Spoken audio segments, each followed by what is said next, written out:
Hey loves, welcome or welcome back to my channel. Today guys, I'll be checking out this interesting video and it's titled Armed Migrant Gang Infiltrate New York City. You guys, I'm super excited as always. If you're yet to subscribe to this channel, please consider subscribing. Give this video a massive thumbs up, comment, share and all that good stuff. And without much ado, let's see what this video is all about. A number of people have gathered in an anti-Trump kind of sentiment. Our Sarah Ganem is there. He was arrested back in November for allegedly stabbing his father. Make no mistake, it is this city's sanctuary policies that are the sole reason this criminal was allowed to roam the streets freely. And have these small number of migrants and asylum seekers that have identified that they're going to be dangerous, hide under the law. Gangs made up of undocumented immigrants are reportedly increasing in numbers in New York City. Law enforcement officials have expressed concern about the growing presence of these groups and the potential for violence and crime. While the motivations and activities of these gangs remain largely unknown, the possibility of their involvement in organized crime is causing alarm. He's focused on crime and public safety and the city's ability to collaborate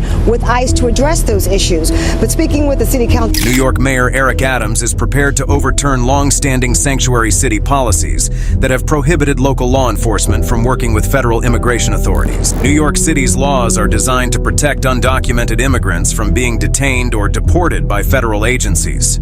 They limit how local agencies can participate in these efforts to promote together and promote public safety. The mayor announced that New York City law enforcement would collaborate with federal immigration authorities to remove migrants believed to have committed crimes or who have not yet completed the due process. But the move to overturn sanctuary laws came to a halt. The problem in the city keeps getting worse as New York City runs out of room to house the incoming migrants, thereby resulting in the building of temporary housing.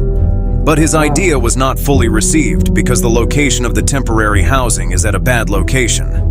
Some migrants finally decided to take advantage of the system and exploit it. We turn our attention now to the dozens of migrants found living in the basement of a furniture store in Queens. The store owner told us he allowed 74 men to live in the basement because he wanted to help them. Inspectors were called to a two-story commercial building in the Bronx to look into an illegal conversion. Upon arrival, they discovered that the store had been converted into sleeping quarters, with 45 beds crammed into the first floor and cellar in violation of regulations. Wow. Sar, the owner of the stores, was emotional as he expressed his desire to assist other Africans who were seeking help after their 30-day shelter stay ended, because the city had not provided further assistance.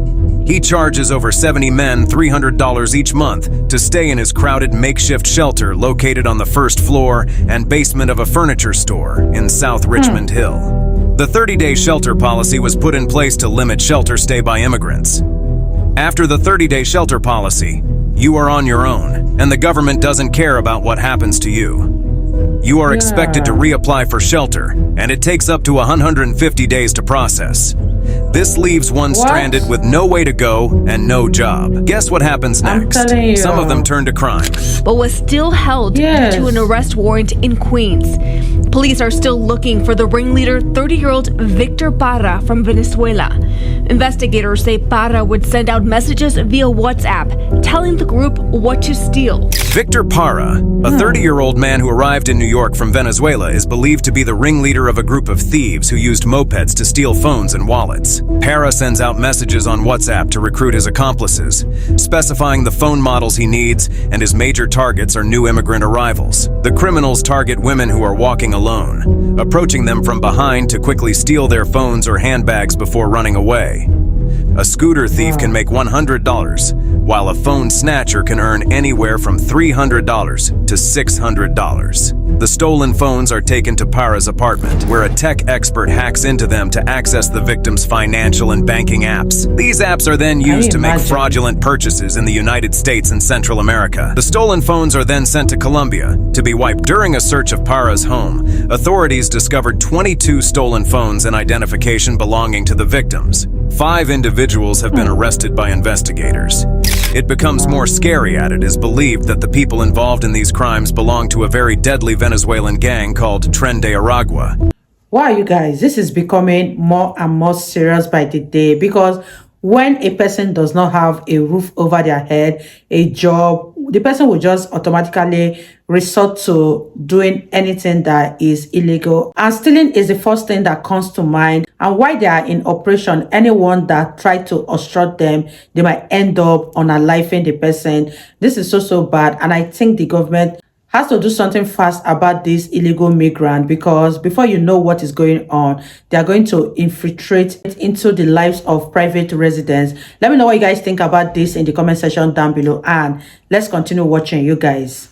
Tren de Aragua gang is involved in a range of criminal activities such as extortion, kidnapping, robbery, contract killings, drug and human trafficking, and smuggling. As the New York Police Department has released body camera footage of the attack on 2 officers by a group of migrants in Times Square. On the evening of January 27th, around 8:30 p.m., a surveillance camera captured a group of men and 2 police officers having what appeared to be a routine and peaceful interaction. However, things took a turn for the worse when the officers tried to apprehend one of the men. Suddenly, the encounter became violent, starting with a forceful kick to one of the officers' heads. Out of nowhere, the situation escalated rapidly. The group of men began attacking the officers, who were already on the ground, repeatedly punching and kicking them. Thankfully, the officers sustained only minor injuries and received immediate medical attention at the scene. 2 days later, authorities managed to apprehend 5 out of the 7 suspects involved in the incident, and they were released without bail. Stoking the outrage, 5 of them, all migrants here illegally, were released without bail. How then will New York be safe? Henry Brito, who is known as the instigator of the fight, was granted bail of $50,000, which a priest paid off. They are all rumored to be part of the Tren de Aragua gang. It's mind-boggling that anyone would want to try to release this dangerous individual. He was arrested multiple times. How can a migrant with no steady source of income and living in a shelter afford such an amount of money? This is where it gets worse. Andres Gomez Isquiel, who was taken into custody as one of the individuals involved in the attack on 2 police officers, was arrested again. He faced charges of second-degree assault on a police officer and obstructing governmental administration, which was captured on camera and was released without bail. It's not up to a month after being taken into custody. Andres Gomez Isquiel found himself in trouble once more when he was apprehended for reportedly shoplifting and assaulting a loss prevention worker at Macy's in Queens. He was involved in a theft with others, taking clothing valued at $600 from the store, and he even physically attacked the employee who attempted to intervene. The employee sustained minor injuries as a result of the altercation. Gomez Isquiel now faces charges of robbery and petty larceny. Jesus Alejandro Rivas Figueroa, a 15-year-old boy, was apprehended for shoplifting at a sporting store in Times Square. Alongside 2 other suspects, he was caught by a vigilant loss prevention officer. The officer requested a receipt from the boys after noticing them holding a bag filled with clothes and sneakers. When they couldn't provide one, he took back the stolen bag and attempted to question them further. Unexpectedly, Rivas Figueroa, the teenager dressed in all white, pulled out a .45 caliber handgun and fired shots at the officer and the surrounding crowd. Fortunately, the officer narrowly escaped being hit, but unfortunately, a 37-year-old Brazilian tourist waiting in line to purchase sneakers was struck in the knee and sustained injuries. The incident caused panic and chaos as people within the store began running and hiding. The security guard confronted them, prompting this. Watch as the teen in white walks away, then suddenly turns around, points a .45 caliber gun, and fires around. At 47th Street and 7th Avenue, NYPD patrol officers spotted 2 of the teenagers who had fled from the sporting shop. At that moment, one of the individuals was apprehended by the officers. Figueroa, on the other hand, managed to escape the police at 6th Avenue. However, before getting away, he dangerously fired shots at the pursuing officer. This was a highly risky situation as the area was densely populated, and any of those bullets could have tragically harmed an innocent civilian. Due to the presence of numerous people, the police officer refrained from firing back at the 15-year-old, despite having drawn his gun. Wow, this is so bad. I don't even know what to say. How badly raised can a kid be that at 15 he's already having guns in his possession, and not just having it, but also using it on police officers? This is so bad. This issue of illegal migrant is beginning to get out of hand, and I don't even know what to say, but the government needs to do something fast. And when the police keep releasing these people without bail, that is telling them to go and commit more crimes. Let me know what you guys think in the comment section down below, and let's wrap this video up, you guys. As the suspect goes through the cut between the buildings, he's running, he takes his gun out under his armpit. He fires again at our officer. He sought refuge in a subway station before heading back to his residence, where he and his mother started gathering their things to escape the city. He was apprehended while hiding in a closet at a residence in Yonkers, New York, within a day.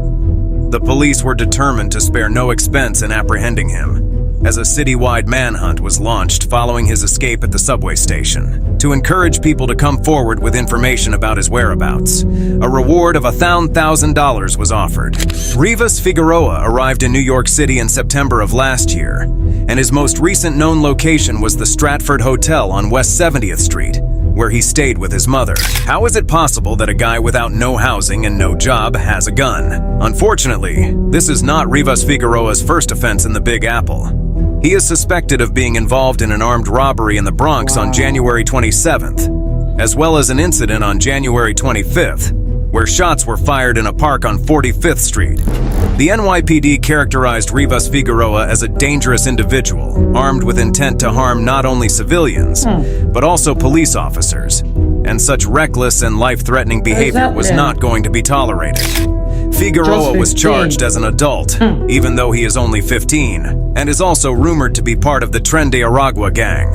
And arrested for a student's murder on UGA's campus. I'm Blair Miller. And I'm Sean Gables. Right now, we are waiting for Jose Ibarra's mugshot as well as his first court appearance. Cops say he did not know the victim. The illegal migrant apprehended for the murder of a Georgia nursing student entered Texas from the border on September 8, 2022, and was transferred to a processing center. However, he was promptly released without being placed on a bus to New York City, where he was subsequently apprehended and released once more. 26-year-old Ibarra was juggling jobs at DoorDash, Uber Eats, and a nearby restaurant when he got arrested in August. The reason? Endangering a child's welfare. He was caught in Queens riding a gas-powered moped with Franco's son on the back, without any safety gear for the child. Diego crossed the U.S. border illegally via Eagle Pass, Texas, in April 2023. Although he was initially arrested, he was eventually put on patrol duty. Pictures taken during his arrest revealed tattoos on his neck, linked to a notorious Tren de Aragua gang. Additional photos depicted him posing with firearms. Lakin Riley, a University of Georgia tragically lost on Thursday when her body was discovered in a wooded area of the UGA campus. The suspect, Ibarra, was taken into custody the following day and is facing multiple charges, including malice and aggravated battery, kidnapping, and concealing the death of another. His brother was also arrested for possessing a fake green card. Both are rumored to be a part of the Tren de Aragua gang. In 2023, more than 334,000 Venezuelans crossed the U.S.-Mexico border, making them the second largest group after Mexicans. Unfortunately, some gangsters have taken advantage of this migration wave by hiding among legitimate asylum seekers. Border Patrol has detained at least 41 members of the Tren de Aragua gang, who were attempting to cross the border between October 2022 and September 2023. The gang members in Texas have become so bold that they are now demanding payment from other Venezuelans to use the bathrooms at the border. Moreover, there are worries that El Tren de Aragua is actively seeking recruits in the shelters of the city. Currently, during escalating violence in the United States, a special agent in charge of the El Paso division in Texas by the name of Morales cautions that MS-13 and other perilous gangs may come together in a temporary alliance. They are infiltrating cities in the United States and may be forming alliances with gangs that are already established here. Morales elaborated that despite the usual separation between gangs, the increasing strength of the Tren de Aragua is a cause for concern. She said, "Currently, we are collaborating with our local law enforcement allies and exchanging information to prevent the expansion of the Tren de Aragua." According to Immigration and Customs Enforcement, IC, Individuals belonging to these two criminal organizations have been identified in various cities across the United States, including Baltimore, Philadelphia, Minneapolis, and Chicago. Wow, you guys, that was such a heartbreaking video, especially those who lost their life and were injured. Let me know what you guys think about this video. When I hear of illegal migrant, I thought they'll be hiding. I thought they don't even want to stir up trouble so that they will not be found. But when illegal migrants begin to infiltrate the street and the whole city and begin to make trouble, carrying guns up and down, that you know that there's a gang behind them and someone bigger than what you know is backing them up. Because from what I have seen in this video, I can say for a fact that a gang is definitely in charge of what is going on. Let me know what you guys think about this in the comment section down below, and I really had fun reacting to this particular one. If you guys enjoyed watching, give this video a massive thumbs up, comment, share, and all that good stuff, and I'll see you all in my next video. Bye guys.